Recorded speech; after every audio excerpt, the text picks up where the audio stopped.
congratulations to Colorado on their competitive spirit. Tad's teams always play like that, especially when we play. It's always a war. They made a lot of shots, even to get. I think Gabbidon was 9 for 36 coming in. He hit his first. He's 2 for 2 today. He's 5 for 5 on the season. So, but I told the guys, look, when you're trying to put a team out of a tournament, they could be staring at their last game. You got to expect them to play well. So I thought Colorado played really well. It wasn't anything that we didn't come ready to play by any stretch. So they hit a lot of tough shots early. Give them credit. Our guys, as usual, get tougher as the game goes on. That's what happens when when you got winners on your team. That's what we try to recruit, and that's what they are. So they do whatever's necessary. We're not always perfect, but nobody is. We find a way to win. So that's 28 of them on the year. It's not easy. But when you got these guys like this on the team, makes it easy. Obviously, Amari had a big day scoring the ball, and, I know he's got that in him. And I've been trying to figure out how to get it out of him. It hasn't been his fault. It's been mine. We're trying to figure out ways to get his confidence going. I thought this game got going up and down, and he was able to get a lot of touches early to get into his rhythm. When you're a young player, it helps you get your confidence going. So got him to the foul line, too. So the way he drives the ball, we've got to continue to get him to the foul line. So great win for us. Okay, we'll want to hit these guys first?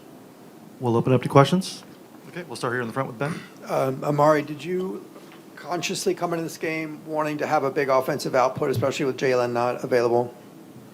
No, if anything, I feel like we can lose a lot just with Jalen's presence defensively. So I just wanted to come in and just try to make at least some of it up, and just play hard as I can on defense and just flow throughout the game, really. Row 2 here. Coach, they made 7 threes in the first half, shot almost 60%. Was it something, were they shooting the ball really well? Was it something breakdowns defensively? No, I think it was them. They spread us out. They play small with no 5-man at times.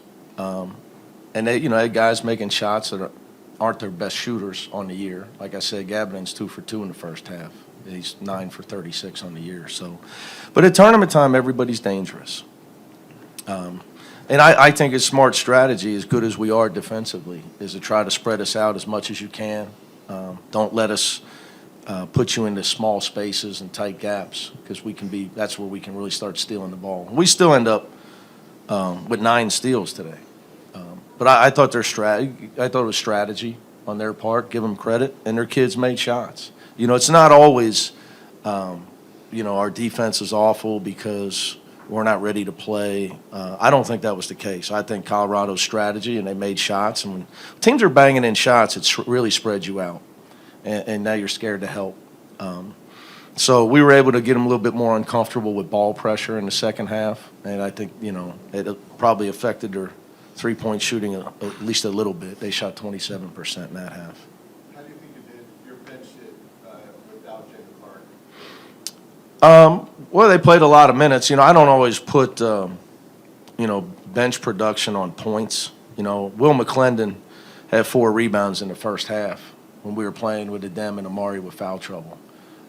So, he gives us a lot of the same attributes with as far as toughness and rebounding and things of that nature. Look, Dylan gave us 12 minutes, so, it's a normal game for us as far as minutes played when you look at the stat sheet. Ben? Jaime, we've seen it over and over again the last few minutes. You guys have just kind of been super clutch. What all goes into that? You've done it so many times this season as a team. I think it has to do with just how comfortable we are. Like you said, we've done it a bunch this season. I've got a lot of games under my belt here, and I know a lot of my teammates do as well, like Tiger and David. And we just know when we get in those situations, we know how to win. And we understand that in crunch time, you got to get stops. And that's what we did. That's what we did this game. Adam? Adam Grossbard, Orange County Register. Jaime, there's been a lot made about how this team is built for March because of the veterans, but how big was it to have the 2 freshmen, Amari and Adam, step up the way that they did today? I mean, it was huge. I mean, I think Amari had a good case at freshman of the year as well. I mean, he's just a talent in production, defense. I mean, he does it all as well. Adem was also great for us. I mean, you got that block that he had. It was like at the top of the backboard. It was that was incredible. But yeah, I mean, this is what these guys do, man. That's who they are. Third row in the back. Ben Parker, Rivals.com. For the players, just talk about what was the key to flipping the switch in the second half. You guys were down by one. What was kind of the message going into halftime, and just what really accounted for your guys' ability to like flip that switch and take care of business the way you did in that second half? I think we just talked about locking in on defense, having our mind completely solely focused on the defensive end. We scored almost 40 points, so we understood our offense wasn't the issue. We knew we just needed to stop them, and our offense was going to do its thing. Bill here in the front. Jaime, how are you a different team without Jalen on the floor? I mean, I think we're still trying to figure that out. This is our first game without him.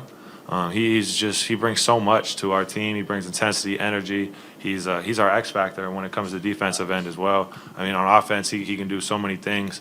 So like with that being said, we got a lot of guys that can step up. I mean, Amari just had a great night tonight, and I'm sure that guys like Da, Will, Abramo, when their number is called, they're going to step up just as big. So I'm excited to see what we have in store. Front row here. Jim Alexander from the Southern California News Group. Mick, replacing Jalen, was today and how you use guys off the bench kind of an indication of what it's going to be going forward, or will that depend on matchups? Depend on matchups. There was part of me wanted to start Will just because I like having Dave off the bench. I like being able to sub in a starter. As you get off to a slow start, you can put a guy in that can immediately bang a couple shots in for you. But also I know, part of me is like, look, David's been the most loyal player I've ever coached. The guy, my first year, I inserted him in the starting lineup and we almost win the Pac-12. Turns our season around just by following orders. That was his worst shooting year because he was coming off the broken foot. The next year, Johnny Juzang walks in and David doesn't start, doesn't play near as much, doesn't say a word. Steps up big, helps us beat Alabama in overtime. We go to Final Four. So he goes to a non-starter. Never once bats an eye. Cheers every. These guys will tell you he's the guy talking in the huddle. He's the guy that says bring it in. So he deserves to start. Strategically, a lot like a part of me wants to start Will, just because he's a better rebounder, and I like having Dave come in to make shots. And to your question, offensively, we shoot it better from three, obviously, with Dave in the starting lineup. Without Jalen in the starting lineup. But Dave missed a lot of looks that he normally doesn't miss today. But that's good because I believe in the law of averages, so we're going to need him. So we didn't need him today. So if he's going to shoot 20, he's going to make 10. So he's 2 for 8 right now. Second row, far right. Adam Hill, Las Vegas Review-Journal. Coach, I know conference tournaments can be a mixed bag, but you could potentially be a 1 seed in the West, which would mean potentially coming back here. Is this maybe a dress rehearsal, kind of get familiar with the building, comfortable here? No, I mean, if we're not familiar with this building by now, I don't know. I don't know. I mean, we played 4 here last year. This was 3 this year. Tomorrow will be 4, so it'll be 8 in 2 years if we play again Saturday. So, we like to recruit Vegas, so when we get up here, we can get more recruiting done and get much better dinners than some of those other places. So it's just obviously travel's more important than all that. I'm being funny, but looking forward to dinner. A lot of options here. Billy here in the front.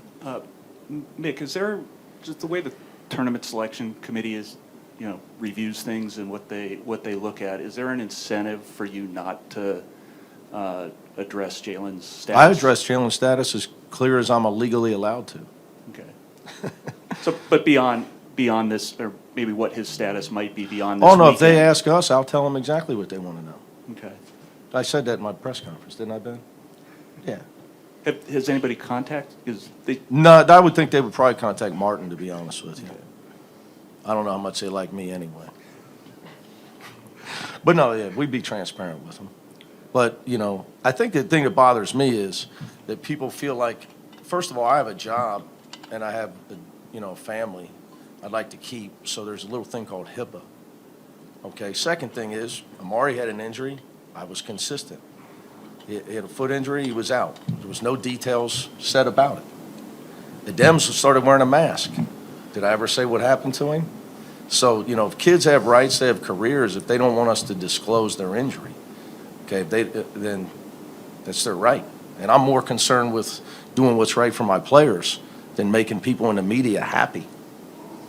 So, least of my worries is that. But as far as the committee, absolutely, I would share anything with them. But, I think people think they have a right to know everything is ridiculous.